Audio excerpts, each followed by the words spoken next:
Hello everyone. In this video, we will discuss about maximum minimum composition or standard composition of a fuzzy relation.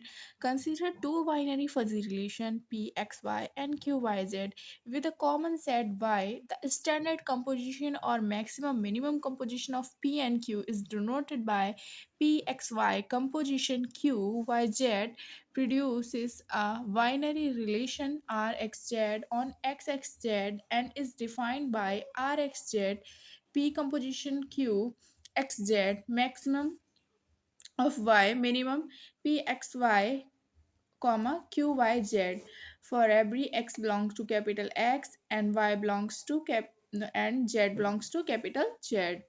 तो students इसमें कुछ नहीं है, जैसे कि हमारे दो फजी सेट्स होंगे, उनका हम कंपोजिशन करके एक नया फजी सेट्स जब हम बनाते हैं तो उसी को हमने क्या बोला है, standard composition of fuzzy relation बोला है। दो फजी सेट्स का हम मतलब जोड़कर कंपोजाइट करके एक नया फजी सेट्स बनाते हैं। अब हम एक क्वेश्चन के एग्जाम्पल के थ्रू इसको समझ लेते हैं। Okay students, let p is a binary relation on xyz and q is binary relation on yxg where x is equal to x1 x2 x3 and y is equal to y1 y2 y3 and z is equal to z1 z2 z3 and z4 whose membership matrices are given by। यहाँ पे हमें p और q matrices दिए गए हैं। so let's start। x1 x2 x3 0.3 0.0 0.4 ये y1 है, ये y2 है 0.5 0.7 0.6 y3 है 0.8 1 0.5। उसके बाद में हमें दिया गया है z1 z2 z3 z4 y1 y2 y3 0.9 0.5 0.7 0.7 0.3 0.2 0.0 0.9 1 0.5 0.5। अब हम इसका सोल्यूशन के लिए हमें क्या बनाना पड़ेगा, अपना एक मैट्रिक्स बनाना पड़ेगा। उसके लिए हमने ये मैट्रिक्स बनाया है x1 x2 x3 क्योंकि y तो यहाँ पे कॉमन होगा, इसलिए हम z1 z2 z3 z4 x में जो ये हमारा जो फर्स्ट एलिमेंट होगा वो होगा r11, second r12 r13 r14 r21 r22 r23 r24 r31, ये इस तरीके से कंटिन्यू करेगा। r11 एलिमेंट हो जाएगा, r12 एलिमेंट हो जाएगा, r13 हो जाएगा। तो अब हम इसको देखें, अगर हमें कोई r11 फाइंड आउट करना है तो कैसे फाइंड आउट कर सकते हैं। In order to find any entry of r that is r i j बोलेंगे इसको हम, is equal to maximum k minimum of p i k and q k j।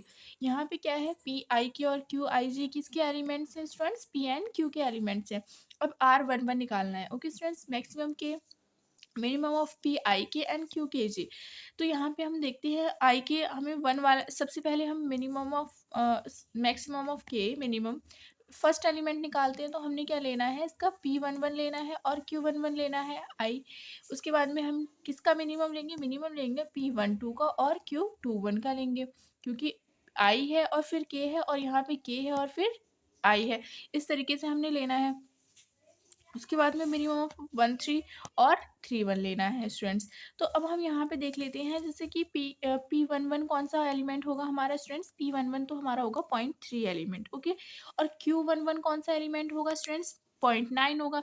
तो 0.9 और 0.3 में से मिनिमम क्या है, 0.3 मिनिमम है, तो हमने 0.3 ले लिया है। ओके स्टूडेंट्स, सेकंड इसमें हम क्या करना है, p12 और q21 में p12 कौन सा एलिमेंट होगा स्टूडेंट्स, 0.5 एलिमेंट होगा और q21 मतलब second row of first column, यानी ये वाला एलिमेंट होगा सेकेंड रो और फर्स्ट कॉलम। तो 0.5 और 0.3 में से मिनिमम क्या है, 0.3 मिनिमम है, तो हमने 0.3 रखा है। सेम स्टूडेंट्स p13 मतलब फर्स्ट रो और थर्ड कॉलम, यानी ये 0.8 और q31 that means third row और फर्स्ट कॉलम।